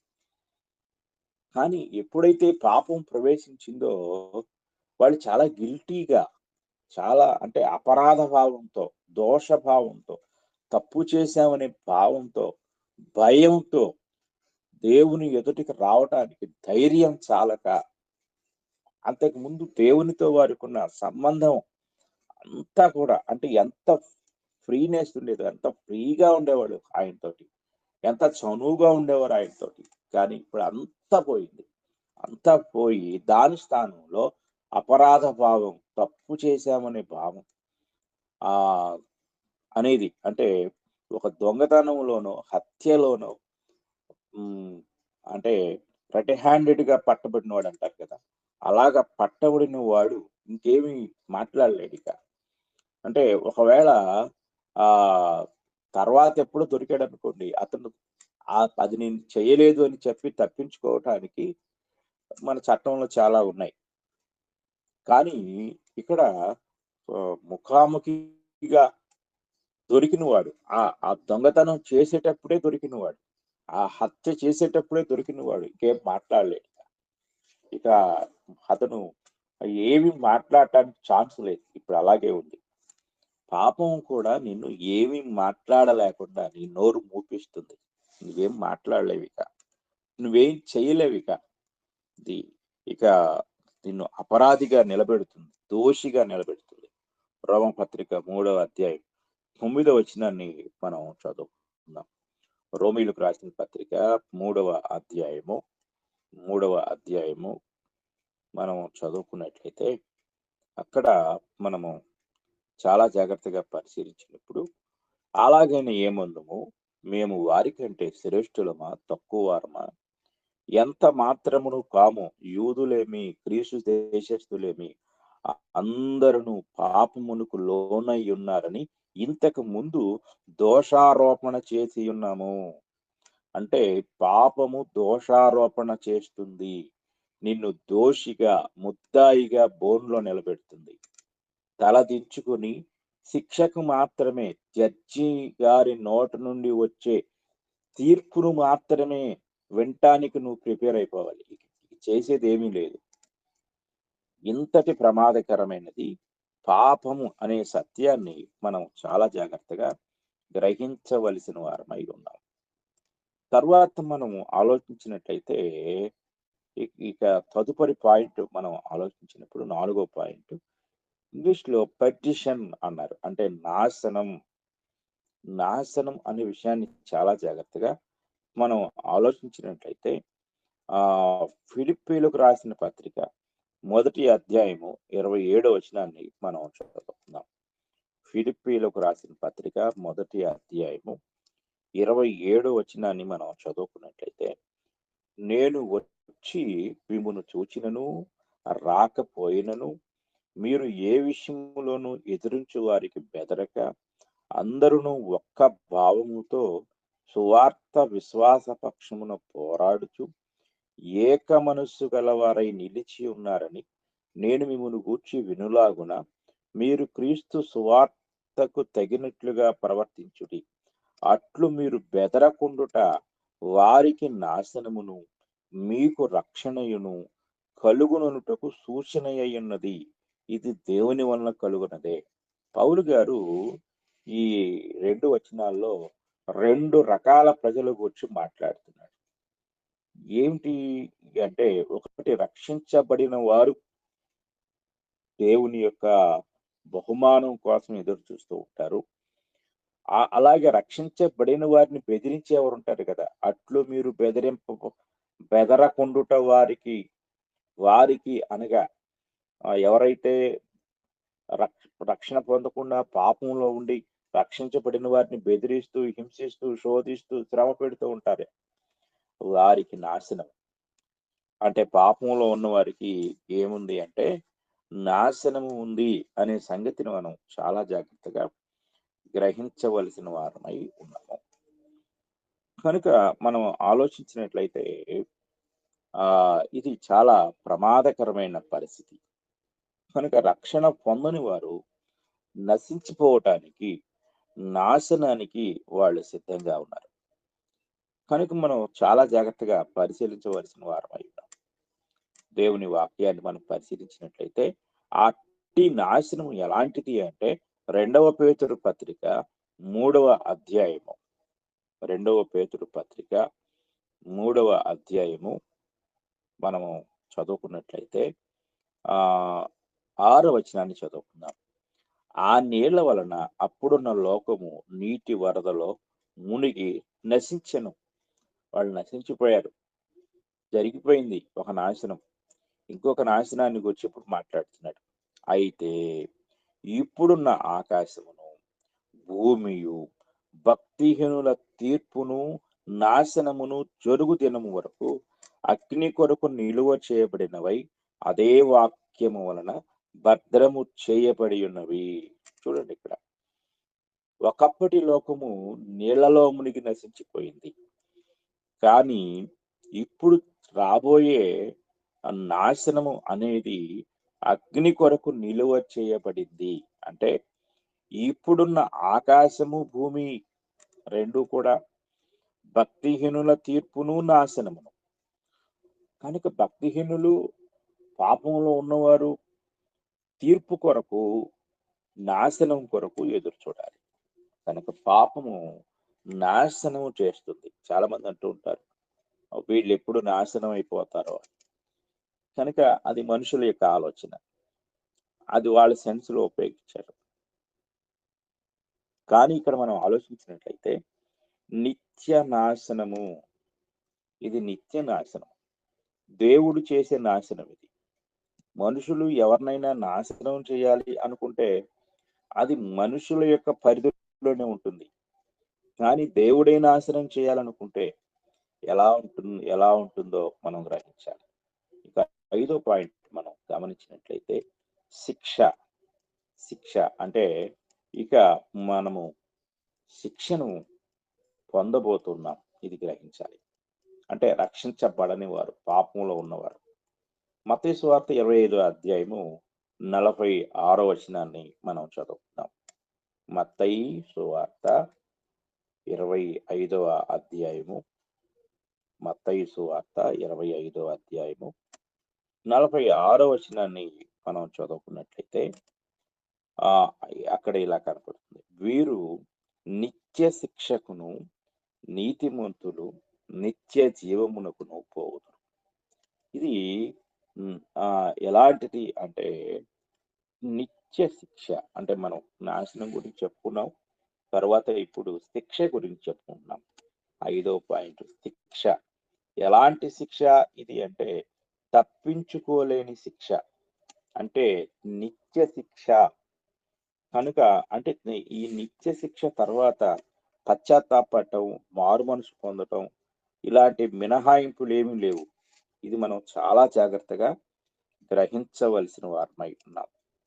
కనుక ఈ శిక్ష కూడా ఎలాంటిది అంటే ఇక నిత్య శిక్ష, ఇంకేమీ లేదు ఇక.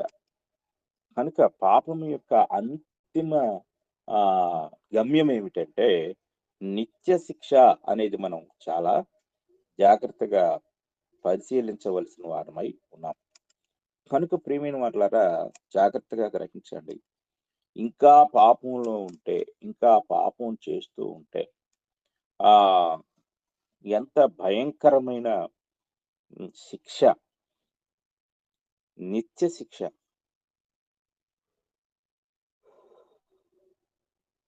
తప్పించుకోలేని శిక్ష.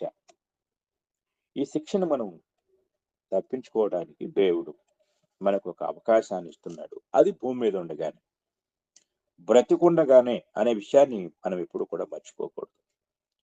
నువ్వు చనిపోయిన తర్వాత అంతా నీ చెయ్యి దాటిపోతుంది. నువ్వేమి చెయ్యలేవు అనే సత్యాన్ని మనం చాలా జాగ్రత్తగా గ్రహించవలసిన వారమై ఉన్నాం. కనుక దేవుని వాక్యాన్ని మనం చాలా జాగ్రత్తగా పరిశీలించినట్లయితే మనము ఆ చాలా జాగ్రత్తగా మనం గ్రహించాలి. లూకాసు వార్త 12వ అధ్యాయం 39వ వచనంలో ఈ మాట మనకు కనపడుతుంది. లూకాసు వార్త 12వ అధ్యాయం 39వ వచనం. దొంగ ఏ గడియను వచ్చునో ఇంటి యజమానునికి తెలిసిన ఎడల అతడు మెలకువగా ఉండి తన ఇంటికి కన్నము వేయనీయడని తెలుసుకొనుడి. మీరు అనుకొనని గడియలో మనుష్య కుమారుడు వచ్చును గనుక మీరును సిద్ధముగా ఉండుడని చెప్పెను. చాలా జాగ్రత్తగా గ్రహించాలి. కనుక ప్రభు ఎప్పుడు వస్తాడో తెలియదు కాబట్టి రక్షణ పొందుకొని ప్రతి ఒక్కరూ కూడా సిద్ధంగా ఉండాలి. మనకు తెలుసు, ధనవంతుడు అగ్నిలో ఉండి ఆయన వేడుకుంటున్నాడు, తండ్రివైన అబ్రహామా. అంటే అక్కడ ఆయనకు మారు మనసు వచ్చింది. ఆ వేదనకరమైన స్థలంలోనికి వెళ్ళినప్పుడు మారు మనసు వచ్చింది, కానీ ఉపయోగం లేకుండా పోయింది. ఎంత భయంకరమైన పరిస్థితి మనం ఆలోచించాలి. అంటే నీ జీవితంలో నీవు మరణించిన తర్వాత ఆ నరకం ఎవరు చూశారండి?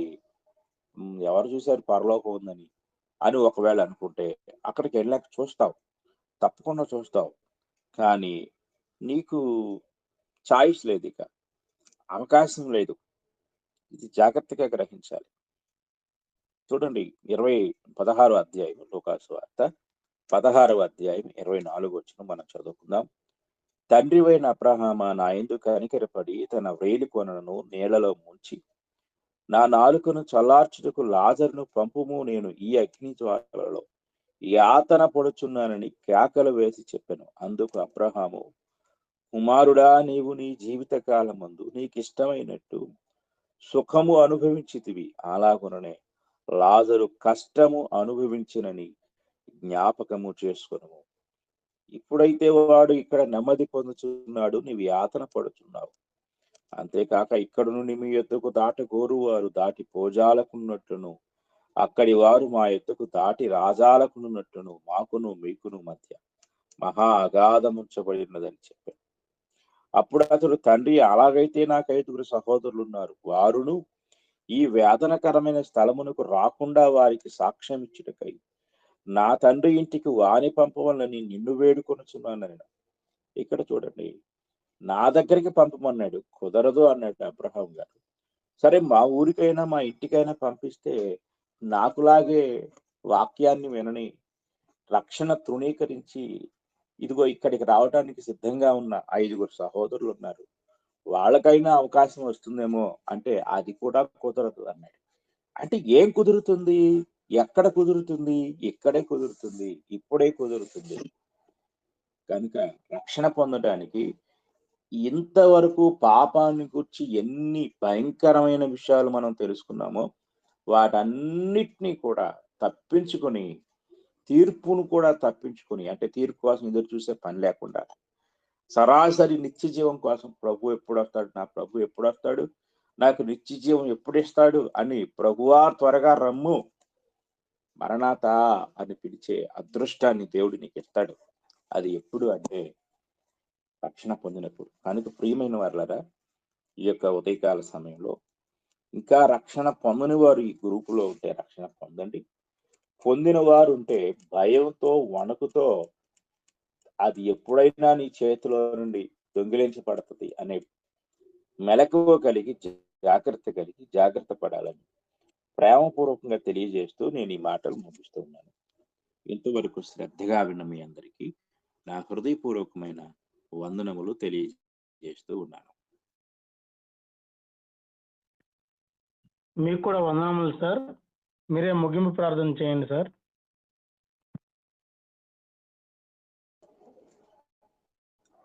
పరిశుద్ధుడైన తండ్రి, ఎంత మాత్రమును పాపమును సహించలేని దేవా,